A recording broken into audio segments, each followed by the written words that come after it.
வீடியோவில் நீங்கள் என்ன பார்க்க போறீங்கன்னா லெஜெண்டரி கிரிக்கெட்டர் ஷிகர் தவன் வந்து ரிட்டையர்மெண்ட் அனௌன்ஸ் பண்ணியிருந்தாரு.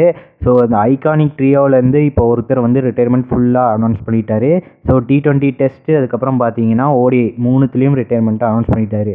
ஸோ கோலியும் ரோஹித்தும் பார்த்தீங்கன்னா T20 மட்டும்தான் அனௌன்ஸ் பண்ணியிருந்தாங்க. ஸோ இவர் பார்த்தீங்கன்னா ஃபுல்லாகவே அனௌன்ஸ் பண்ணியிருந்தாங்க. ஸோ ஒரு ஐகானிக் ட்ரியோவிலேருந்து ஒருத்தர் போகிறாரு. ஸோ இப்போ வந்து லாக்டவுன் கிட்ஸ்க்குலாம் அந்தளவுக்குலாம் தெரியாதுன்னு தான் சொல்லுவேன் ஷிகர் தவன் யாருன்னு. ஸோ முன்னே 2013 பார்த்திங்கன்னா எல்லாருக்கும் தெரிஞ்சிருக்கும் ஷிகர் தவன்னா யாருன்னு. ஸோ மிஸ்டர் ஐசிசின்னு ஒரு பேரே இருக்குது இவர் பேரில். ஸோ இதில் பார்த்தீங்கன்னா நிறைய பிளேயர்ஸும் ஸ்டோரி போட்டிருந்தாங்க ஷிகர் தவன் ரிட்டையர்மெண்ட் அனௌன்ஸ் பண்ணியிருந்தாருன்னு.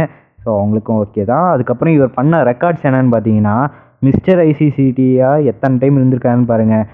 சாம்பியன்ஸ் ட்ராஃபியில் அடித்து கொடுத்துருக்காரு 2013, ஏஷியா கப்பில் 2014 ஹையஸ்ட் ரன் கேட்டர் இவர் தான், வேர்ல்டு கப் 2015 இவர் தான் ஹையஸ்ட் ரன் கேட்டர். அதுக்கப்புறம் சாம்பியன்ஸ் ட்ராஃபி 2017 அதுலேயும் இவர் தான். அப்புறம் ஏஷியா கப் 2018 வரிசையாக ஒவ்வொன்றும் விடாமல் எல்லாத்துலேயும் கன்சிஸ்டண்ட்டாக அடிச்சிருந்தார்.